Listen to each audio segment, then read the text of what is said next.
विजयदशमी के मौके पर फ्रांस के मेखनियाक में वायुसेना को पहला राफेल लड़ाकू विमान सौंप दिया गया। इस कार्यक्रम में रक्षा मंत्री राजनाथ सिंह शामिल हुए, जिन्होंने राफेल विमान की पूजा करने के बाद उसमें उड़ान भरी। ये उड़ान फ्रांस के मेखनियाक एयरबेस से भरी गई। हमेशा सफेद धोती कुर्ते में दिखने वाले रक्षा मंत्री राजनाथ सिंह उड़ान भरने के लिए पायलट की ड्रेस में दिखे और पूरी तैयारी के साथ राफेल में सवार हुए। कॉकपिट में बैठने के बाद उन्होंने वहां मौजूद लोगों को देखकर हाथ भी हिलाया। उड़ान के वक्त वो काफी उत्साहित नजर आए। उड़ान भरने के कुछ ही पलों में राफेल विमान बादलों में गायब हो गया। करीब 15 से 20 मिनट की उड़ान के बाद राफेल रनवे पर उतरा, जिसके बाद रक्षा मंत्री ने अपनी खुशी का इजहार किया। राजनाथ सिंह ने राफेल डील का श्रेय प्रधानमंत्री मोदी को दिया।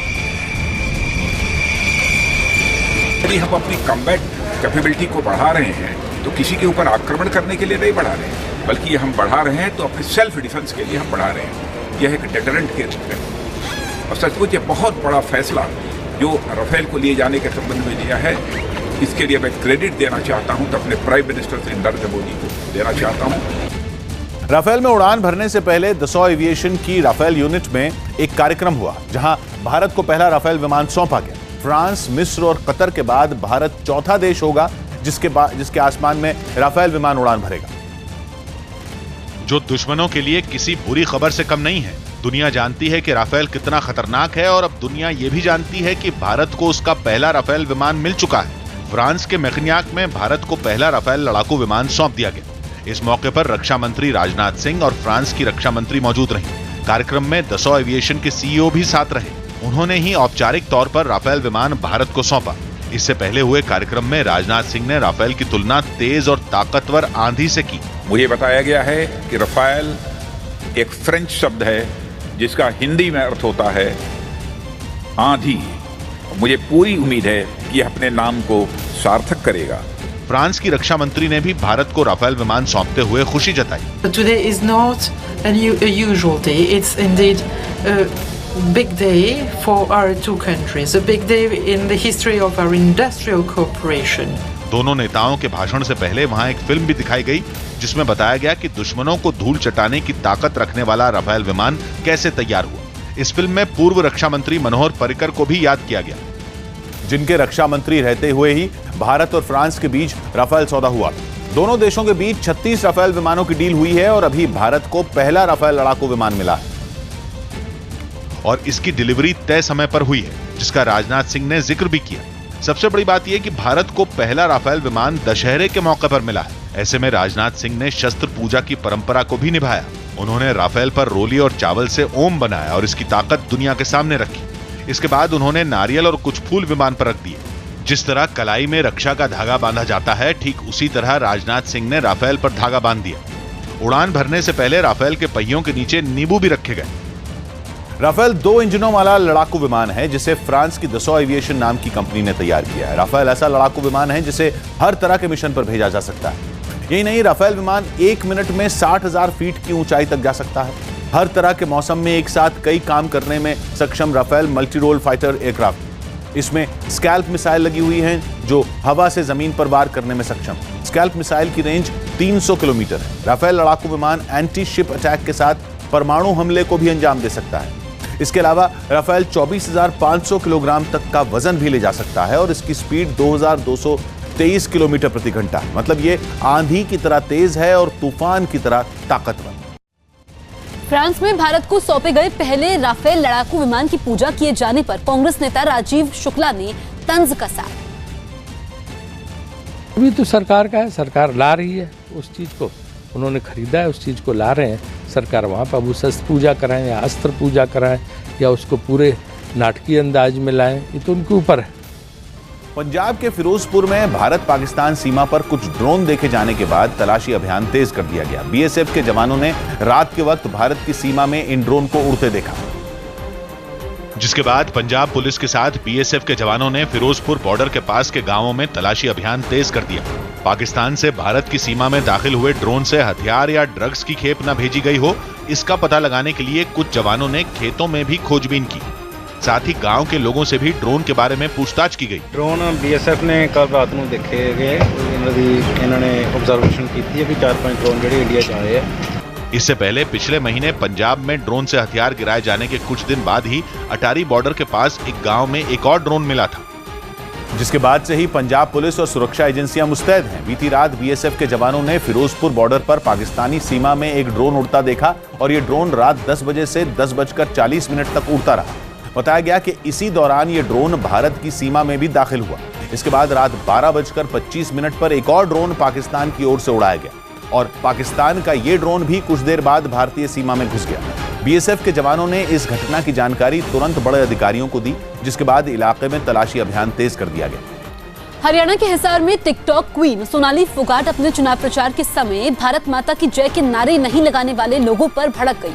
सोनाली फोगाट आदमपुर विधानसभा सीट से बीजेपी उम्मीदवार हैं और बालसमंद गांव में चुनाव प्रचार के लिए पहुंची थी और मंच पर पहुंचते ही उन्होंने भारत माता की नारे लगाए, लेकिन वहां मौजूद लोगों ने उनके साथ भारत माता की जय के नारे नहीं लगाए, जिससे सोनाली फोगाट भड़क गई और उन्होंने रैली में आए लोगों को पाकिस्तानी तक कह दिया।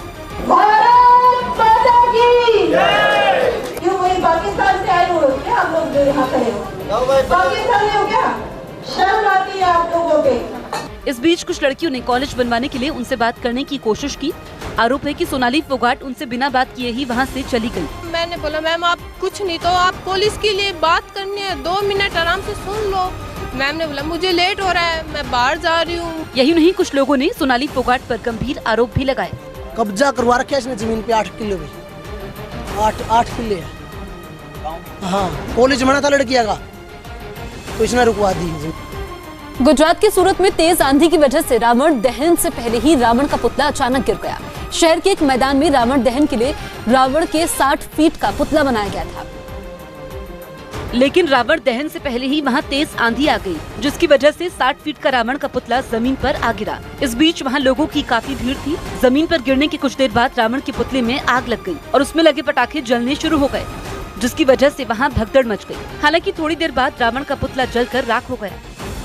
गंगोत्री और यमुनोत्री धाम के कपाट बंद होने का दिन और समय तय हो गया है। गंगोत्री धाम के कपाट 28 अक्टूबर को सुबह 11:40 पर बंद होंगे, जबकि एक दिन बाद यमुनोत्री धाम के कपाट 29 अक्टूबर को दोपहर 12:15 पर बंद कर दिए जाएंगे। मां भगवती के 28 तारीख को अन्नकूट के दिन स्वाति नक्षत्र में 11:40 पर मां गंगा के जो कपाट हैं वो श्रद्धालुओं के लिए 6 माह के लिए बंद कर दिए जाएंगे।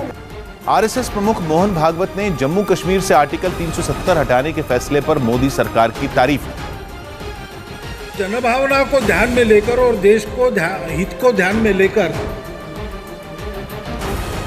साहसी और कठोर निर्णय लेने की ताकत इस सरकार की है, ये भी सिद्ध हुआ जब 370 को अप्रभावी बनाया गया।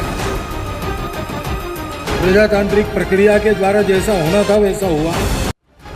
मध्य प्रदेश के मंदसौर में दशहरे के दिन नालछा माता मंदिर में चूल का आयोजन हुआ। मंदिर परिसर में चूल यानी धधकते अंगारों पर अनेक भक्त हंसते हंसते नंगे पैर निकले। इस मौके पर बड़ी संख्या में भक्त नालछा माता मंदिर पहुंचे थे, जहां 21 फीट लंबी, 1.5 फीट चौड़ी और 1.25 फीट गहरी चूल बनाई गई और उसमें लकड़ी और कोयले डालकर अंगारे भड़काए गए और फिर एक एक कर भक्तों ने अंगारों पर से निकलना शुरू किया। आस्था के आगे धधकते अंगारे भी भक्तों का कुछ नहीं बिगाड़ सके। जलती चूल पर घी डालकर बार बार आग भड़काई जा रही थी। करीब आधे घंटे तक भक्तजन हंसते हंसते चूल से निकलते रहे और माता के जयकारे लगाते रहे।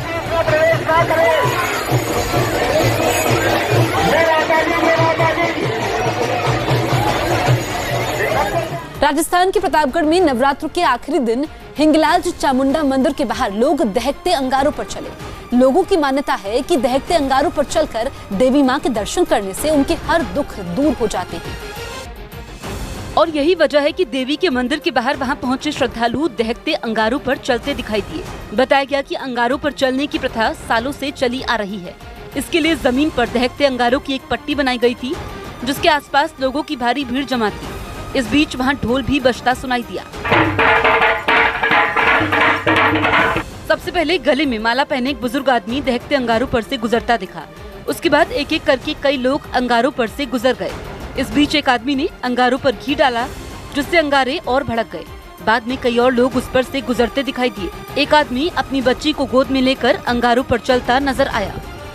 राजस्थान के धौलपुर में मूर्ति विसर्जन के समय हुए 2 हादसों में डूबने से 10 लोगों की मौत हो गई। चंबल नदी में 6 और पार्वती नदी में 4 लोग डूब गए। नदी में मूर्ति विसर्जन का कार्यक्रम था, जहां सैकड़ों की संख्या में लोग जुटे हुए थे। इसी बीच हुए हादसे में लोग नदी में डूब गए, जिन्हें गोताखोरों की मदद से बचाने की कोशिश की गई, लेकिन काफी देर मशक्कत करने के बाद भी डूबे लोगों को बचाया नहीं जा सका। लड़कों में से कोई था जो नहाने के लिए उतर गया, जो अचानक से डूबने लगा।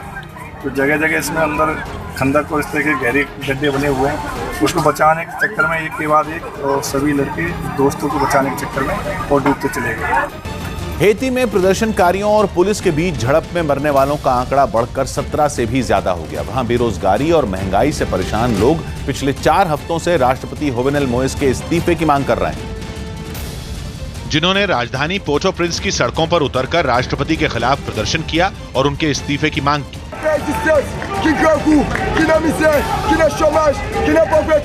इस दौरान पुलिस ने प्रदर्शनकारियों को रोकने की कोशिश की, जिसके बाद वहां बवाल शुरू हो गया। भीड़ ने पुलिस पर जमकर पथराव किया और सड़कों को बंद कर दिया। एक जगह पुलिस और प्रदर्शनकारियों के बीच सीधी झड़प हो गई। जबरदस्त पत्थरबाजी के बीच पुलिस की एक टीम फंस गई। बाद में पुलिस वालों ने गोलियां चलाते हुए लोगों को वहां से खदेड़ने की कोशिश की। पेट्रोल डीजल नहीं मिलने से नाराज लोगों ने पेट्रोल पंप के बाहर आग लगा दी। सड़कों पर भी जमकर आगजनी की गई। रिलायंस फाउंडेशन की चेयरपर्सन नीता अंबानी लंदन में स्पोर्ट्स बिजनेस समिट में शामिल होने पहुंची, जहां उन्होंने खेलों के जरिए देश की तरक्की में बच्चों और महिलाओं की भागीदारी बढ़ाए जाने की बात कही। My work with Reliance Foundation, I have had the privilege of working closely with women and children. It is my firm belief that when children learn and play, communities grow and countries prosper. For the holistic development of a child's personality, there is only one well-proven formula. Just let them play. A sport, any sport. इस बीच नीता अंबानी ने PM Narendra Modi की fit India और खेलो India मुहिम की तारीफ की।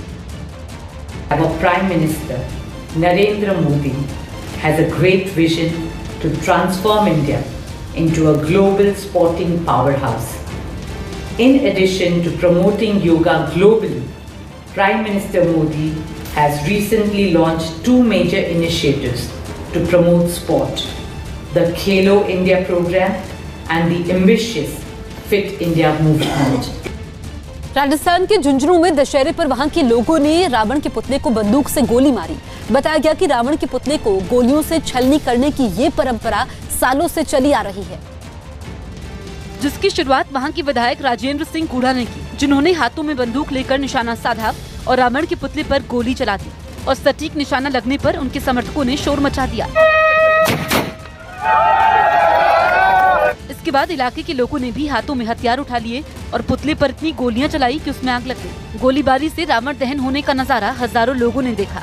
लगभग 100 साल से भी ज्यादा हो गए ये परंपरा है, ये चल रही है। यहाँ के सभी समाजों के लोग, सभी जात बिरादरी, सभी धर्मों के लोग इसमें शामिल होते हैं। इससे पहले लोगों ने शहर के मुख्य बाजारों से दशहरा जुलूस निकाला, जिसमें तरह तरह के करतब भी किए गए। अरविंद केजरीवाल के खिलाफ आज मानहानि के 3 मामलों की सुनवाई। दिल्ली की राउस एवेन्यू कोर्ट में मुख्यमंत्री अरविंद केजरीवाल के खिलाफ आज मानहानि के 3 मामलों की सुनवाई होगी। जम्मू कश्मीर से आर्टिकल 370 खत्म होने के बाद आयोजित दशहरा उत्सव में केंद्रीय मंत्री जितेंद्र सिंह समेत हजारों लोग शामिल हुए। राजस्थान के धौलपुर में मां दुर्गा की मूर्ति विसर्जन के समय चंबल नदी में 6 और पार्वती नदी में 3 लोगों की डूबने से कुल 9 लोगों की मौत हो गई। अभिनेत्री भूमि पेडनेकर दिल्ली की मशहूर लवकुश रामलीला में शामिल हुई, जहां मुख्यमंत्री केजरीवाल ने रावण को तीर मारकर उसका दहन किया। कर्नाटक के मैसूरू में दशहरे के मौके पर मैसूर पैलेस में शाही परिवार ने विशेष पूजा की और एक अनोखे तरीके की कुश्ती व्रजामस्ती कलंगा का आयोजन किया गया। कर्नाटक के मैसूर पैलेस को दशहरे के मौके पर खूबसूरत रोशनी से सजाया गया। थाईलैंड में नर्क के झरने में डूबकर 5 और हाथियों की मौत होने के बाद एक हफ्ते में अब तक कुल 11 हाथियों की मौत हो गई। यूपी के अलीगढ़ में एक महिला पहलवान ने सिर्फ 1.5 मिनट में ही एक पुरुष पहलवान को हराकर सबको चौंका दिया। यूपी के मुजफ्फरनगर में दशहरे के मौके पर शिवसेना कार्यकर्ताओं ने खतरनाक हथियारों के साथ शस्त्र पूजा की और आतंकवाद के खिलाफ एकजुट होकर लड़ने का संकल्प लिया। 5 अक्टूबर को पिता बने भारतीय टेस्ट टीम के उपकप्तान अजिंक्य रहाणे ने पत्नी और नवजात बेटी के साथ एक तस्वीर ट्वीट की, जिस पर सचिन तेंदुलकर ने उन्हें नाइट वॉचमैन कहकर शुभकामनाएं दी। श्रीलंका के खिलाफ T20 सीरीज में पाकिस्तान की बुरी तरह हार के बाद शोएब अख्तर और यूनिस खान ने पाकिस्तान की बेंच स्ट्रेंथ को खाली बताया। यूपी के हरदोई में एक आदमी का पानी के टैंक में शव मिलने के बाद उसकी पत्नी ने मृतक की पहली पत्नी और उसके भाइयों पर हत्या का आरोप लगाया। जम्मू कश्मीर में आतंकवाद के असर वाले कुपवाड़ा में सेना में भर्ती के लिए जवानों में होड़ मच गई। सैकड़ों लड़कों ने सेना में भर्ती होने के लिए टेस्ट देकर आतंकवादी संगठनों को जवाब दिया, जिनका भर्ती के दौरान सेना के जवानों ने जमकर हौसला बढ़ाया। चलो शाबाश, जिसका हाथ में बांधा है वो आ गया। सेना में भर्ती के लिए कतारें सुबह 5 बजे से ही कुपवाड़ा में लग गई। भर्ती के लिए आए लड़कों ने देश सेवा के लिए सेना में शामिल होने की इच्छा जताई। मैं उनको ये संदेश देना चाहता हूँ कि अच्छे आर्मी बिल्कुल अच्छे है सर। जो सर बाहर लोग बोलते हैं सर वो बिल्कुल गलत है सर। आर्मी के अंदर आके देखो सर कितने अच्छे सर आर्मी। कुपवाड़ा में लगे कैंप में पहले दिन 2000 से ज्यादा जवानों ने फिजिकल टेस्ट दिया। जरूरी कागजात की जांच पड़ताल के बाद उन्होंने दौड़ लगाई। अगर वो इतने वेदर में इतनी दूरी में दौड़ने के लिए सुबह 5 बजे आ सकता है तो इसका मतलब जोश तो है ही है। जम्मू कश्मीर में धारा 370 हटाने के 2 महीने बाद श्रीनगर में भी सेना भर्ती के लिए भीड़ उमड़ी थी। सेना में भर्ती के जरिए जवानों ने आतंकवाद को मुंहतोड़ जवाब दिया। विजयदशमी के मौके पर आरएसएस प्रमुख मोहन भागवत ने पाकिस्तान के पीएम इमरान खान पर जबरदस्त हमला बोला। मोहन भागवत ने आरएसएस के खिलाफ गलत प्रचार करने पर इमरान खान को खरी खरी सुनाई और इमरान के आरएसएस पर दिए बयान को उनकी नाकामी छिपाने का तरीका माना। अपने दुष्कर्मों में सफल नहीं होते तो संघ को रोको, ये मंत्र तो अब इमरान खान भी सीख गए। मोहन भागवत के ऐसा बोलते ही बीजेपी को विपक्ष को घेरने का मौका मिल गया।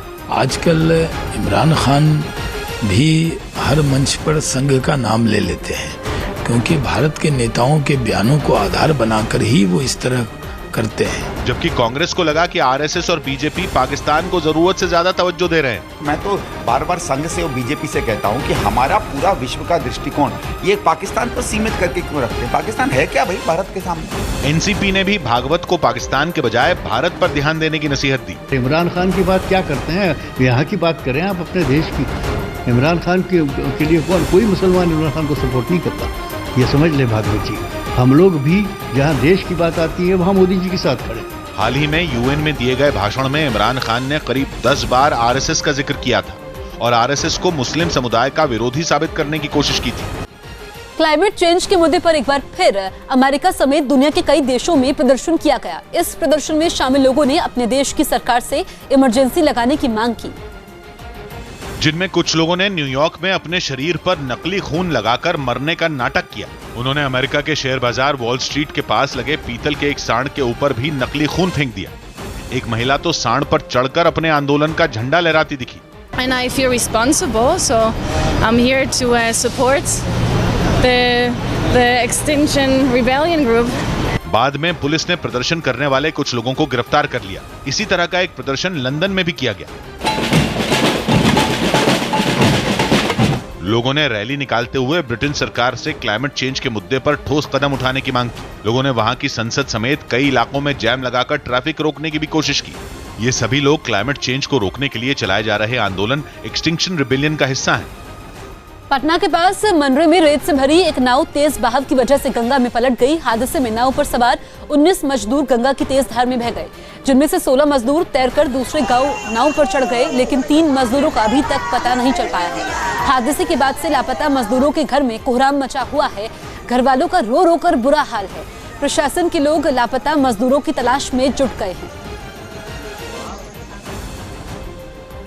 बिहार के बगहा में एक हाथी ने रावण के पुतले पर हमला कर दिया।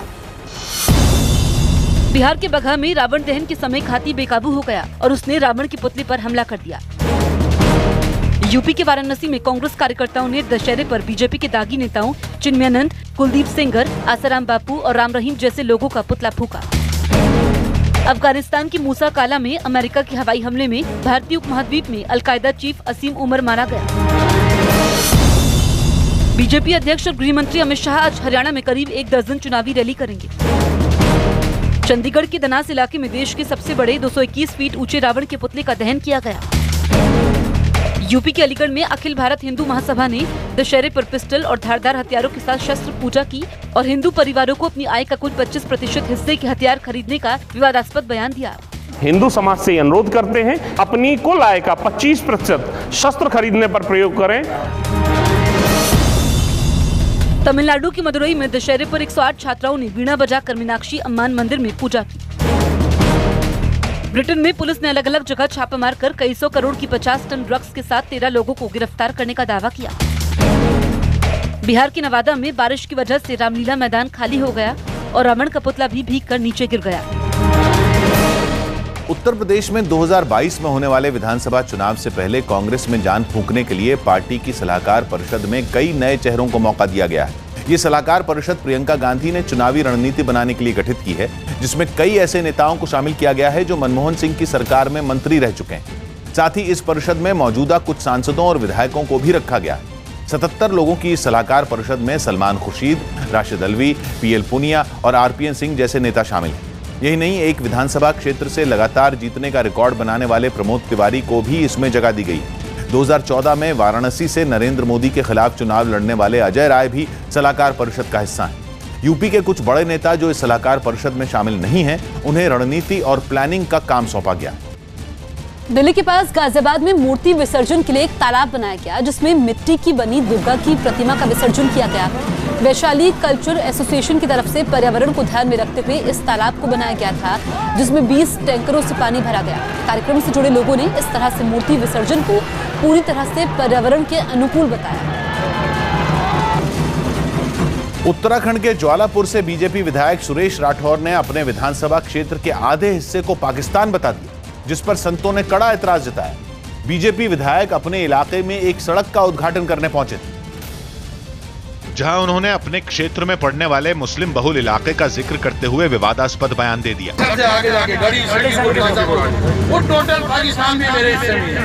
टोटल पाकिस्तान 52% हिस्सा तो पाकिस्तान का है। हरिद्वार के पास पड़ने वाले इलाके को पाकिस्तान बताना संतों को रास नहीं आया और उन्होंने विधायक को उनकी जिम्मेदारी का एहसास करवाने की कोशिश की। उनको ये विचार करना चाहिए कि मेरी जिम्मेदारियां किसी एक समुदाय को लेकर के नहीं है, मेरी जिम्मेदारी एक प्रजा को लेकर के, एक जन समुदाय को लेकर के है। इतना ही नहीं, एक संत ने तो इस तरह के बयान देने के बजाय विधायक को जनता की सेवा करने की नसीहत दे डाली। सभी को देखते हुए संरक्षण की व्यवस्था करनी चाहिए, क्योंकि आम जनता ने उनको सर्वसम्मति से चुना है। यूपी के सहारनपुर में बीजेपी नेता की गोली मारकर हत्या कर दी गई। आरोप है कि चुनावी रंजिश में गांव के ही 2 लोगों ने हमला किया था, जिसमें बीजेपी नेता यशपाल सिंह की मौके पर ही मौत हो गई। वहीं पीड़ित परिवार की शिकायत पर पुलिस ने आरोपियों के खिलाफ कड़ी कार्रवाई का भरोसा दिया। लगातार गिरफ्तारी की प्रयास चल रही है, जिनको नामित किए हैं। 3 टीमें अलग अलग बनाए गए हैं। 6-7 लोगों का नाम ले रहे हैं जो गाँव के ही हैं। अब लगातार हम लोग जाँच कर रहे हैं, जो भी सही है वो करेंगे। यूपी के मुरादाबाद में एक महिला और एक आदमी ने बस अड्डे पर सो रही एक महिला के 8 महीने के बच्चे को चुरा लिया, लेकिन बच्चा चोरी की ये तस्वीर वहां लगे सीसीटीवी कैमरे में रिकॉर्ड हो गई।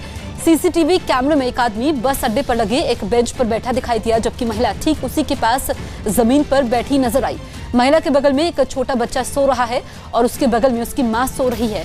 कुछ दूर महिला और आदमी एक दूसरे से बात करने के बाद मौका देखकर सो रहे बच्चे को उठाकर वहां से चलते बने। पुलिस ने बच्चे की मां की शिकायत पर केस दर्ज कर लिया है और दोनों आरोपियों की तलाश में जुट गई है। अमेरिका की एक महिला बीते 10 महीने से बिना स्मार्टफोन के रह रही है और बताया गया कि अगर उसने बिना स्मार्टफोन के 1 साल पूरा कर लिया तो उसे भारतीय रुपयों में करीब 71 लाख रुपए का इनाम मिलेगा। 29 साल की एलाना मैगडिन नाम की इस महिला ने एक अमेरिकी कंपनी की तरफ से आयोजित scroll free for a year नाम की प्रतियोगिता में हिस्सा लिया और प्रतियोगिता के नियमों के मुताबिक 1 साल तक बिना स्मार्टफोन के रहने की चुनौती स्वीकार की, जिसके बाद एलाना से उसका आईफोन ले लिया गया और बदले में उसे एक साधारण बटन वाला फोन दे दिया गया। बताया गया कि एलाना बीते 10 महीने से स्मार्टफोन का इस्तेमाल नहीं कर रही है और अगर उसने दिसंबर तक ऐसा कर लिया तो कंपनी उसे 71 लाख रुपए देगी। हालांकि इनाम की रकम देने से पहले कंपनी एलाना का लाई डिटेक्टर टेस्ट भी करवाएगी और उसमें पास होने के बाद भी इनाम की रकम दी जाएगी। मध्य प्रदेश की उमरिया में दशहरा मेला कार्यक्रम के समय एक झूला टूटकर गिर गया, जिसमें कई लोग घायल हो गए। घटना के समय रामलीला मैदान में लोगों की भारी भीड़ थी, जिसकी वजह से वहां झूला गिरते ही भगदड़ मची। बताया गया कि झूला टूटकर एक दूसरे झूले पर गिरा था, जिससे दूसरे झूले में बैठे लोग भी घायल हो गए।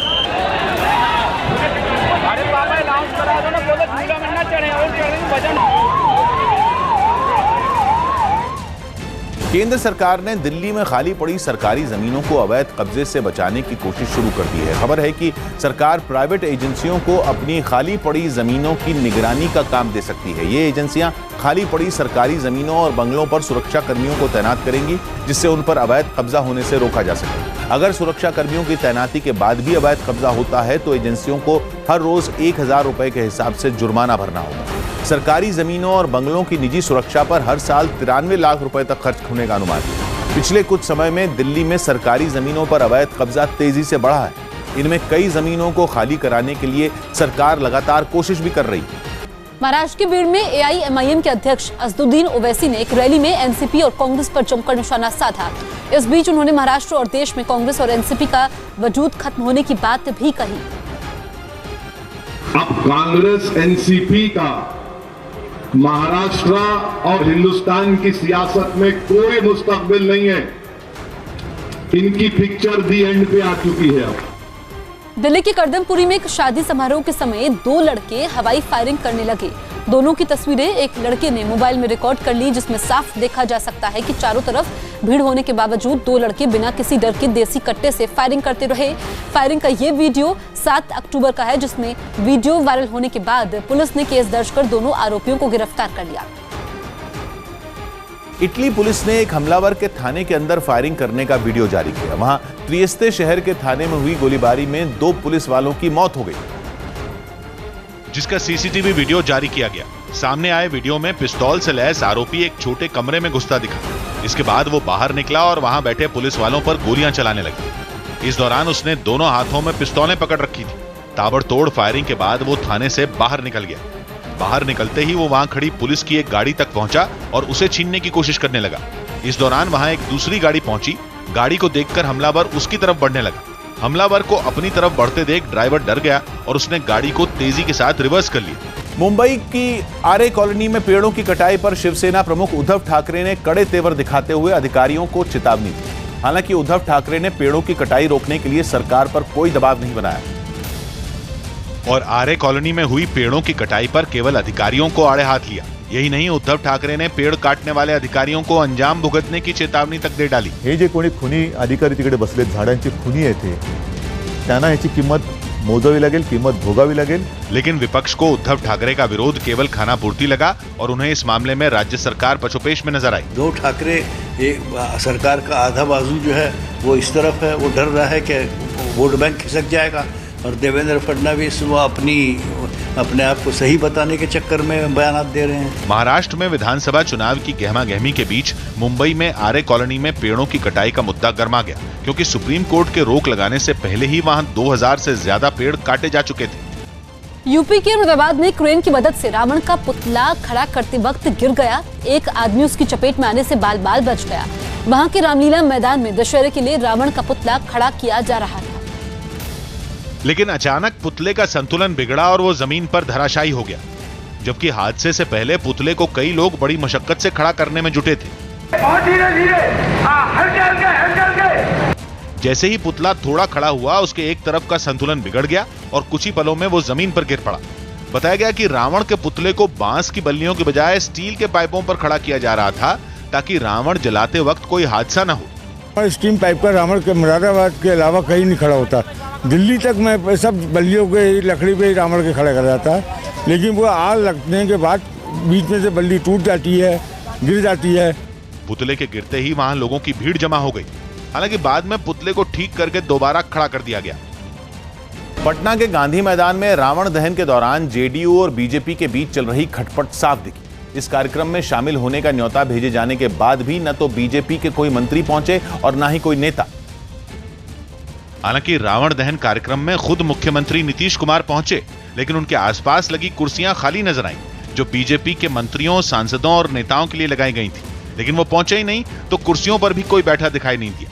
हालांकि न्योता सबको भेजा गया था। चौंकाने वाली बात यह रही कि नीतीश के करीबी माने जाने वाले बीजेपी नेता और डिप्टी सीएम सुशील मोदी भी नहीं पहुंचे। कार्ड जो छपा है उसमें साफ तौर पर यह लिखा हुआ है माननीय श्री सुशील कुमार मोदी को इसमें पहुंचना था, लेकिन वो नहीं पहुंचे हैं। ऐसे में आप समझ सकते हैं कि जेडीयू और बीजेपी के बीच में क्या चल रहा है।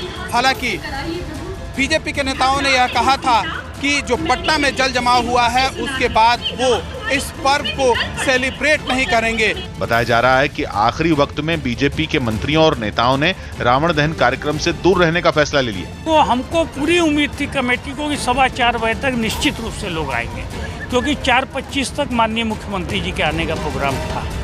तो लेकिन लगातार इंतजार करने के बाद भी लोग नहीं आए। कुछ व्यवस्था रही होगी उनकी। सहयोगी भले ही कार्यक्रम से नदारद रहे हों, लेकिन कांग्रेस के प्रदेश अध्यक्ष मदन मोहन झा नीतीश कुमार के ठीक बगल में बैठे नजर आए।